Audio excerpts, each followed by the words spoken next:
First card 10 of cups ಬಂದಿದೆ. 10 of cups ಬಂದರೆ love is in the air ಅಂತ ಕರಿತೀವಿ. ಖಂಡಿತ ನಿಮಗೆ ಯಾರ ಮೇಲಾದರೂ ಲವ್ ಆಗ್ಬೋದು, ಎಮೋಷ್ನಲ್ ಫುಲ್ಫಿಲ್ಮೆಂಟ್ ಅಂತ ಹೇಳ್ತೀವಿ ನಾವು ಅದನ್ನು. ಸೊ ಆಗಿದ್ರೆ ಕೂಡ ನೀವು ಖುಷಿಯಾಗಿರ್ತೀರ, ರಿಗ್ರೆಟ್ ಏನೂ ಮಾಡ್ಕೊಳ್ಳಲ್ಲ, ಸರಿಯಾದ ವ್ಯಕ್ತಿ ಅಂತ ಅನಿಸ್ಬೋದು, ಬ್ಲಿಸ್ಫುಲ್ ಅಂತ ಹೇಳುತ್ತೆ. ಸೊ ಅಪ್ರಿಷಿಯೇಷನ್ ಸಿಗ್ಬೋದು ನಿಮಗೆ ಅದರ್ ಪರ್ಸನ್ನಿಂದ, ಅಥವಾ ನೀವು ಅದರ್ ಪರ್ಸನ್ನ ಅಪ್ರಿಷಿಯೇಷನ್ ಮಾಡ್ಬೋದು. ಕೆಲವ್ರಿಗೆ ತುಂಬ ಸ್ಕಿನ್ನಲ್ಲಿ ಗ್ಲೋ ಇರುತ್ತೆ ಅಂತ ಕೂಡ ಕಾರ್ಡ್ ಹೇಳ್ತಾ ಇದೆ. ಕಾಮ್ನೆಸ್ ಇನ್ ಲೈಫ್ ಅಂತ ಹೇಳ್ಬೋದು, ಪೀಸ್ಫುಲ್ನೆಸ್ ಇರುತ್ತೆ ಅಂತ ಹೇಳ್ಬೋದು, ಸ್ಟೆಬಿಲಿಟಿ ಹೇಳ್ತೀನಿ. 10 ಆಫ್ ಕಪ್ಸ್ ನೀವೇನು ಅಂದ್ಕೊಂಡಿರ್ತೀರ ಕೆಲವೊಂದು ಔಟ್ಪುಟ್ಗಳು ನಿಮಗೆ ಸಿಗುತ್ತೆ ಈ ಮಂತು ಅವರಿಗೆ ಅಂತ ಹೇಳುತ್ತೆ, ಲವ್ ಲೈಫಲ್ಲಿ ಸ್ಪೆಷಲಿ. ಸೊ ಆಫರ್ಸ್ ಬರುತ್ತೆ, ಪ್ರಪೋಸಲ್ಸ್ ಬರುತ್ತೆ, ನಿಮಗೆ ಚೆನ್ನಾಗಿರೋ ಮನೆತನ, ಚೆನ್ನಾಗಿರೋ ಫ್ಯಾಮ್ಲಿ ಕಡೆಯಿಂದ ಆಫರ್ಸ್ ಬರುತ್ತೆ ಅಂತ ಕೂಡ ಹೇಳ್ಬೋದು. ಸೆಟಲ್ ಆಗಿರೋ ಫ್ಯಾಮ್ಲಿ ಇರುತ್ತೆ ಅವ್ರದ್ದು. ಸೆಕೆಂಡ್ ಕಾರ್ಡ್ ನನಗೆ ನೈಟ್ ಆಫ್ ವಾಂಡ್ಸ್ ಬಂದಿದೆ. 10 ಆಫ್ ಕಪ್ಸ್ ಮತ್ತು ನೈಟ್ ಆಫ್ ವಾಂಡ್ಸ್ ಬಂದರೆ ನೀವು ಯಾರನ್ನು ಅಟ್ರ್ಯಾಕ್ಟ್ ಮಾಡ್ತೀರಾ, ಯಂಗರ್ ಪರ್ಸನ್ ಇದ್ದಾರೆ ಅವರು ನಿಮಗಿಂತಲೂ, ಯಾವಾಗಲೂ ನಿಮ್ಮನ್ನು ಅಬ್ಸರ್ವ್ ಮಾಡ್ತಾರೆ, ನೋಡ್ತಾ ಇರ್ತಾರೆ ಅಂತ ಹೇಳ್ಬೋದು. ಬಟ್ ಅವರು ಸೆಟ್ಲಿಂಗ್ ಟೈಪ್ ಪರ್ಸನ್ ಅಲ್ಲ, ಅವರು ಸೆಟಲ್ ಆಗಬೇಕು ಅಂತ ಕೂಡ ಅಂದ್ಕೊಂಡಿಲ್ಲ ಇಷ್ಟು ಬೇಗ ಅಂತ ಕೂಡ ಹೇಳ್ತಾ ಇದೆ card. May be past life connection ಅಂತ ಹೇಳ್ತೀನಿ ನಾನು. ಅಂದರೆ ಯಾರನ್ನಾದ್ರೂ ನೋಡಿದಾಗ ನಿಮ್ಗೆ ಅನಿಸುತ್ತೆ ಈ ವ್ಯಕ್ತಿ ನಮಗೆ ಮುಂಚೆನೇ ಪರಿಚಯ ಇರೋ ಥರ. ಸೊ ಆ ಥರ ವ್ಯಕ್ತಿ ಅಂತ ಹೇಳ್ಬೋದು. ತುಂಬ ನೀವು ಮಾತಾಡಬಾರ್ದು ಅಥವಾ ರೆಸ್ಪಾನ್ಸ್ ಮಾಡ್ಬೋದು ಮೆಸೇಜ್ಗೆ, ಕಾಲ್ಗೆ, ಅಂದರೆ ತುಂಬ ಟ್ರಿಗರಿಂಗ್ ಇರುತ್ತೆ ಅಂತ ಹೇಳ್ಬೋದು. ಅವ್ರನ್ನ ನೋಡದೆ ಅಥವಾ ಅವ್ರಿಗೆ ರೆಸ್ಪಾನ್ಸ್ ಮಾಡದೆ ನಿಮ್ಗೆ ಇರದೇ ಇರೋಕ್ಕಾಗಬಹುದು ಅಂತ ಕಾರ್ಡ್ ಹೇಳ್ತಾ ಇದೆ. ಥರ್ಡ್ ಕಾರ್ಡ್ ನನಗೆ ಕ್ವೀನ್ ಆಫ್ ಕಪ್ಸ್ ಬಂದಿದೆ. ತುಂಬ ಫ್ರೆಂಡ್ಲಿ ಕೈಂಡ್ ಆಫ್ ಎನರ್ಜಿ ಇರುತ್ತೆ ಆ ವ್ಯಕ್ತಿದು ಅಂತ ಹೇಳ್ಬೋದು.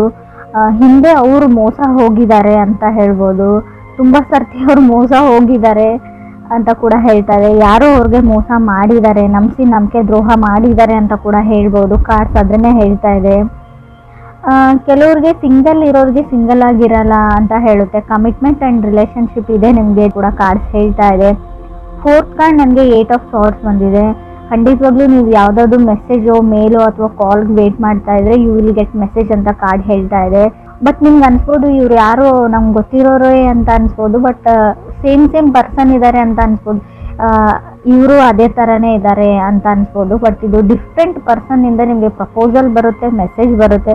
ಇವರು ಎಲ್ಲರ ಥರ ಅಲ್ಲ ಅಂತ ಕಾರ್ಡ್ ಹೇಳ್ತಾ ಇದೆ. ಮೇ ಬಿ ನೀವು ಎಲ್ಲರ ಥರ ಅಲ್ಲ.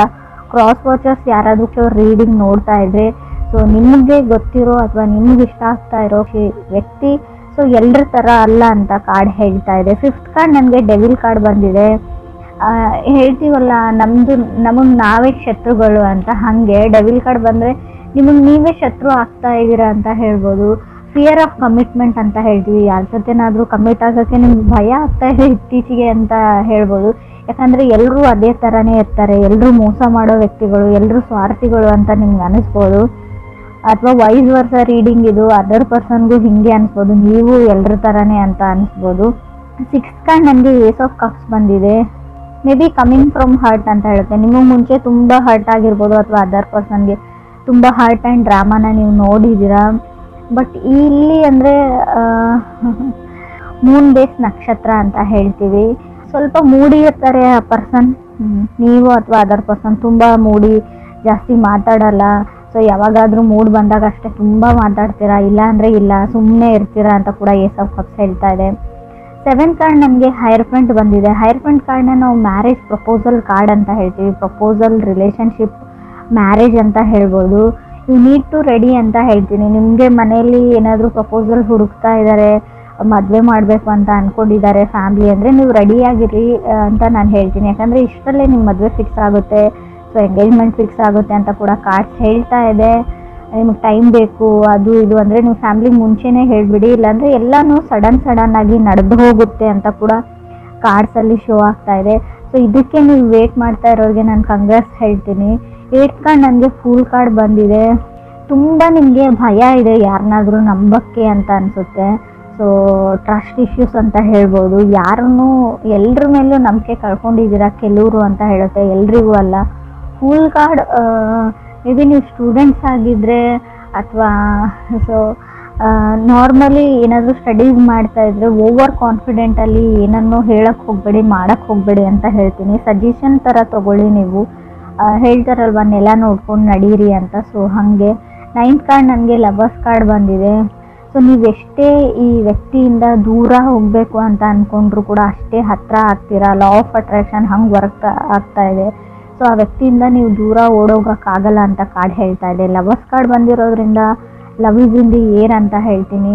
ತುಂಬ ಎಮೋಷ್ನಲ್ ಫುಲ್ಫಿಲ್ಮೆಂಟ್ ಇರುತ್ತೆ, ನೀವು ಖುಷಿಯಾಗಿರ್ತೀರಾ, ಎಮೋಷ್ನಲಿ ಸ್ಯಾಟಿಸ್ಫೈಡ್ ಆಗಿರ್ತೀರಾ. ಅವ್ರು ನೀವು ಅಥವಾ ನಿಮ್ಮನ್ನು ಕನೆಕ್ಟ್ ಆಗಿರೋ ಅದರ್ ವ್ಯಕ್ತಿ ಕೂಡ ಆಗಿರ್ಬೋದು. 10th ಕಾರ್ಡ್ ನನಗೆ 10 ಆಫ್ ಸಾರ್ಡ್ಸ್ ಬಂದಿದೆ. ಈ ವ್ಯಕ್ತಿ ಹೊಸ ವ್ಯಕ್ತಿ ಅಂತ ಹೇಳ್ತೀನಿ, ಹಳೆ ವ್ಯಕ್ತಿ ಅಂತ ಹೇಳಲ್ಲ. ಫೀಲಿಂಗ್ಸ್ ಇದೆ ಅದರ್ ಪರ್ಸನ್ಗೆ ನಿಮ್ಮ ಮೇಲೆ ಅಂತ ಸ್ಟ್ರಾಂಗ್ ಆಗಿ ಶೋ ಆಗ್ತಾ ಇದೆ ಕಾರ್ಡ್ಸಲ್ಲಿ. 10 ಆಫ್ ಸಾರ್ಡ್ಸ್ ಇರೋದ್ರಿಂದ ಮೇ ಬಿ ಹೊಸ ಮನೆ, ಹೊಸ ವ್ಯಕ್ತಿ, ಹೊಸ ಫ್ಯಾಮಿಲಿ ಅಂತ ಹೇಳ್ಬೋದು. 11th ಕಾರ್ಡ್ ನನಗೆ 4 ಆಫ್ ಕಪ್ಸ್ ಬಂದಿದೆ. ಕಾಂಪ್ರಮೈಸಿಂಗ್ ಅಂತ ಹೇಳ್ಬೋದು. ತುಂಬ ಜನ ನಿಮ್ಮನ್ನು ಚೇಂಜ್ ಮಾಡೋಕ್ಕೆ ಟ್ರೈ ಮಾಡ್ತಾರೆ ಇವ್ರಿಗೆ ಅಂತ ಕೂಡ ಕಾರ್ಡ್ ಹೇಳ್ತಾ ಇದೆ. ಹಿಂಗಿರ್ಬೇಡ ಹಂಗಿರು ಅಂತ ಹೇಳ್ಬೋದು. ಸೊ ಅದರ್ ಪರ್ಸನ್ನ ನೀವು ಚೇಂಜ್ ಮಾಡೋಕ್ಕೆ ಟ್ರೈ ಮಾಡ್ಬೋದು, ಅಥವಾ ನೀವು ಕನೆಕ್ಟ್ ಆಗಿರೋ ವ್ಯಕ್ತಿ ನಿಮ್ಮನ್ನು ಚೇಂಜ್ ಮಾಡೋಕ್ಕೆ ಕೂಡ ಟ್ರೈ ಮಾಡ್ಬೋದು ಅಂತ ಕಾರ್ಡ್ಸಲ್ಲಿ ಶೋ ಆಗ್ತಾ ಇದೆ. 12th ಕಾರ್ಡ್ ನನಗೆ ಟವರ್ ಕಾರ್ಡ್ ಬಂದಿದೆ. ನಾನು ಆಲ್ರೆಡಿ ಹೇಳಿದ್ದೀನಿ, ನಮ್ಮ ಮೈಂಡೇ ನಮ್ಮ ಶತ್ರು ಅಂತ. ಮೈಂಡ್ ಈಸ್ ದಿ ಎನಿಮಿ ಅಂತ ಕಾರ್ಡಲ್ಲಿ ಶೋ ಆಗ್ತಾ ಇದೆ. 7th ಹೌಸ್ ಲಾರ್ಡ್ನ ನೋಡೋದಾದರೆ ಡಿಪೆಂಡಿಂಗ್ ಆನ್ ದಶಾ ಅಂತ ಹೇಳ್ತೀವಿ. ನಿಮ್ಮ ದಶಾ ಭುಕ್ತಿ ಯಾವ ಥರ ನಡೀತಾ ಇದೆ. ಸೊ ಆದಷ್ಟು ನೀವು ಮೈಂಡ್ನ ಮಾತು ಕೇಳಿದೆ, ಸೊ ಮನಸ್ಸಿನ ಮಾತು ಕೇಳಿ ಡಿಸೈಡ್ ಮಾಡಿ. ಈ ಮಂತು ಬರೀ ಎಲ್ಲ ಮಂತು ಅಲ್ಲ ಅಂತ ಹೇಳ್ತೀನಿ. ಸ್ಪೆಷಲಿ ಈ ಮಂತ್ ಅಷ್ಟೇ ನೀವು ಮನಸ್ಸಿನ ಮಾತನ್ನ ಕೇಳಿ ಅಂತ ಕಾರ್ಡ್ ಹೇಳ್ತಾ ಇದೆ. ಫೂಲ್ ಕಾರ್ಡ್ ಜೊತೆ ಲವರ್ಸ್ ಕಾರ್ಡ್ ಬಂದರೆ ಸೊ ನಾವು ಹೇಳ್ತೀವಿ ತುಂಬ ಫ್ರೀ ಲಿಬ್ರೇಟೆಡ್ ಪರ್ಸನ್ ಅಂತ ಹೇಳ್ಬೋದು. ಜಾಸ್ತಿ ಯಾವುದನ್ನು ಯೋಚನೆ ಮಾಡಲ್ಲ ಅವರು ಅದರ್ ಪರ್ಸನ್ನು. ಸೊ ಹ್ಯಾಪಿ ಆಗಿರುವಂಥ ವ್ಯಕ್ತಿ ಅಂತ ಅನಿಸುತ್ತೆ. ಹಳೆದೆಲ್ಲ ಮನಸ್ಸಲ್ಲಿ ಇಟ್ಕೊಳ್ಳೋ ಅಂಥ ವ್ಯಕ್ತಿ ಅಲ್ಲ. ಸೊ ತುಂಬ ಚೈಲ್ಡಿಶ್ ಎನರ್ಜಿ ಕೂಡ ಇದೆ ಅಲ್ಲಿ. ಸೊ ಚಿಕ್ಕ ಮಕ್ಕಳ ಥರ ಆಡುವಂಥ ವ್ಯಕ್ತಿ ನೀವು ಅಥವಾ ಅದರ್ ಪರ್ಸನು. ತುಂಬ ಕಾಮಾಗಿರ್ತಾರೆ ಅವರು. ಲೈಫ್ನ ಚಿಕ್ಕ ಪುಟ್ಟ ವಿಷಯನಾಗಲಿ ಎಂಜಾಯ್ ಮಾಡ್ತಾರೆ, ಯಾವಾಗಲೂ ನಗ್ತಾ ಇರ್ತಾರೆ.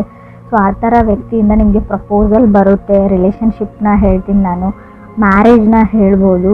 ಸೊ ಎಲ್ಲೂ ನನಗೆ ಬ್ರೇಕಪ್ ಅಂತ ಎಲ್ಲೂ ಕಾಣಿಸ್ತಾ ಇಲ್ಲ ಕಾರ್ಡ್ಸಲ್ಲಿ.